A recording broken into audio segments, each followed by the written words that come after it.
We are back with another monthly wrap-up of some of the weird, bizarre, and even scary news to come out of Japan over the last month.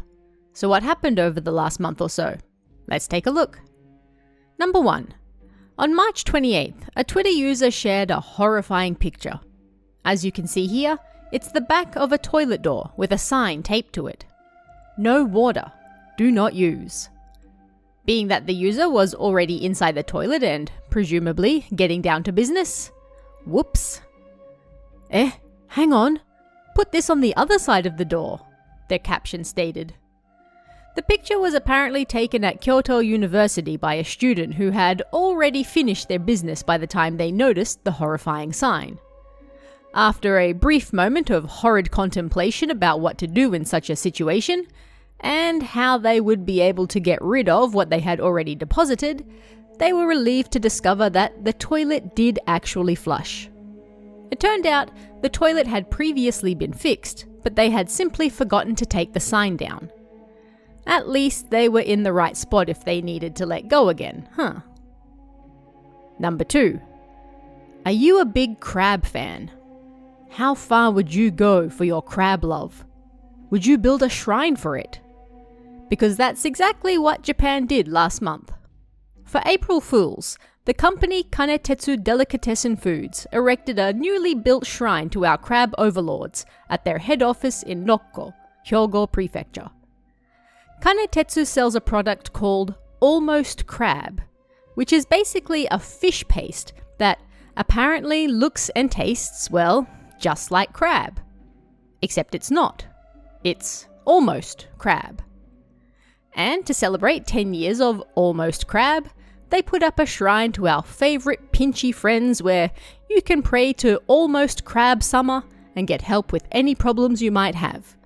Or simply pray for happiness. We could all use a bit of that right now, huh?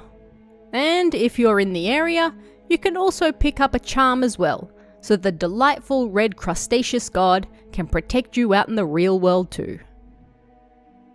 Number 3. This next one's kind of gross. It was reported on April 6th that a 56-year-old self-employed man from Suginami Ward in Tokyo was arrested on suspicion of destroying property. And what property did he destroy? A water tap in a park. How did he destroy it? By rubbing his buttocks on it. The man was reportedly seen rubbing his naked backside against the tap in a public park around 2:20 a.m. on April 1st. Not the April Fools anyone needed or wanted.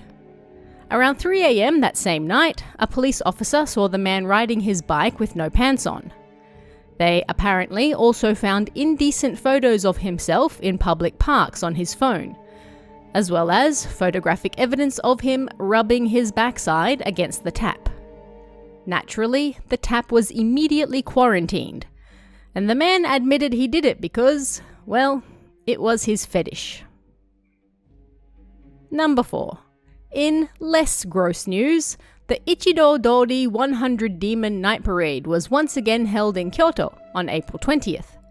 The event first started in 2005 and features people dressed up as their favourite yokai as they parade through Ichijo Street, also affectionately known as Yokai Street, because this is where the original night parade passed through thousands of years ago.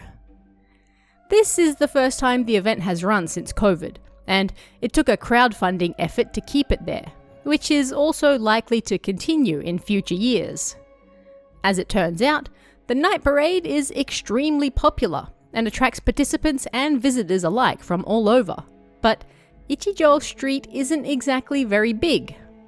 They plan to move the parade to the south of Kyoto, but then that would remove it from, well, the area it's historically tied to.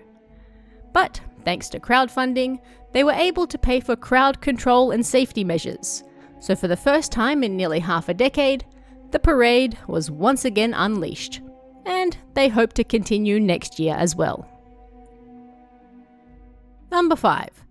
On April 13th, a 74-year-old woman was arrested and kept at the Omi Hachiman police station in Shiga Prefecture for 3 days. What horrifying crime had she committed? Well, she was accused of shoplifting a 300 yen pack of inari sushi. Now, I'm not gonna lie, inari sushi is absolutely delicious, although I can't say I've ever stolen any myself. The problem here, however, is that the 74-year-old woman denied the charges and claimed that a friend gave her the sushi. 300 yen sushi, by the way, and the police kept her at the station for 3 whole days before releasing her on the 16th. It wasn't until police examined security footage that they found the woman walking with a man in the store, like she said. They questioned him, and he confirmed he gave her the sushi, and upon examining the shop's records, they found the sushi sale as well. Keep in mind, it was the store themselves who called the police to report the theft too. An elderly woman was held for 3 days over 300 yen sushi that the store had already been paid for. Police have since apologized and announced they'll try to prevent something like this ever happening again. Number 6. I have had it with these goddamn snakes on this goddamn train. At least, that's what I assume some people were thinking when a snake was discovered on the bullet train heading to Tokyo from Nagoya on April 16th.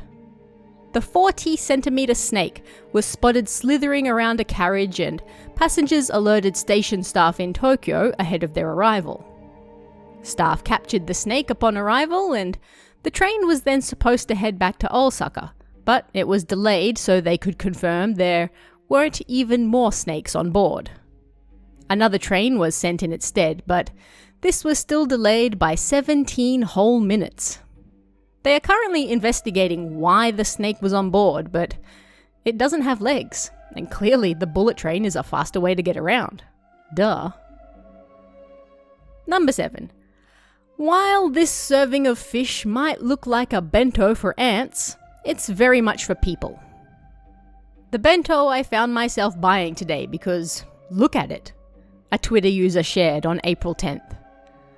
On top of all that white rice you can spot, if you look carefully, the tiniest piece of grilled salmon. But why is it so small, and who would actually buy such a thing? It turns out that this salmon is known as bodakko in Akita Prefecture, where the bento was bought, and it's incredibly salty. So salty that a piece this small is considered to be enough to go with all that white rice. The manager of the store stated that they've been selling this bento since April, and it's mostly a way to promote Akita's delicious white rice. You're mainly buying that, and then getting that tiny salty salmon on top as a bonus. Considering it only costs 150 yen, or roughly $1, hard to complain. Number 8. On April 22nd, footage started doing the rounds of a strange creature seen in a residential area just 150 meters from Zoshigaya Station in Tokyo. The creature, entirely black, was captured by a man who at first thought it was a cat, but noticing how strange it looked, he got his camera out to record it. The animal stared at him briefly before eventually wandering off, and since then, several other people have spotted the creature as well. What exactly was it, and why was it wandering around a Tokyo neighborhood? According to Yamakawa Kohei, owner of the Japan Pet Clinic, the animal is no doubt a regular tanuki. However, it appears to be suffering from scabies, giving it that strange and not very tanuki-like appearance. And, being that scabies is infectious, he warned anyone who came across the animal not to touch it, as it could easily be spread to household pets as well. The current whereabouts of the tanuki are unknown. Number 9.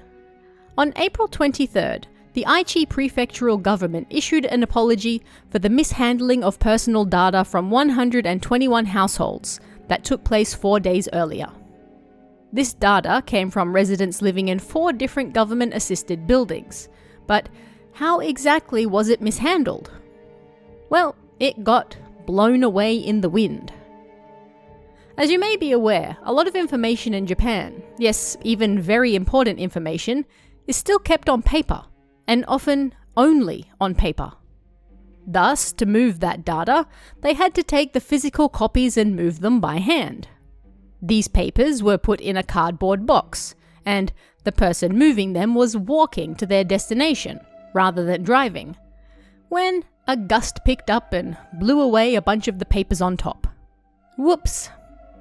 The government has since stated it plans to move to digital records soon, and that, hopefully, we'll see less personal information getting blown away on the wind. Number 10. Finally this month, we may have lost our beloved Colonel Sanders statue from Osaka recently, but he's still going strong throughout the rest of the country. And last month, he underwent a bit of an image change, as you can see here.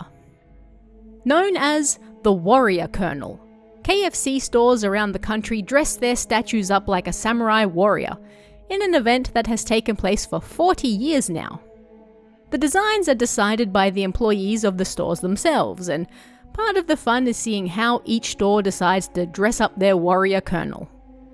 This event goes from April 30th to May 6th, and you can even win a 4,000 yen KFC card, with a unique Warrior Colonel design as well, to celebrate 40 years of dressing the old guy up. And that's just some of the weird, bizarre, terrifying, and also kind of funny news that came out of Japan last month. But what about you guys? Hear of anything odd or terrifying? Weird or funny? Let me know in the comments below, and I'll see you again next time.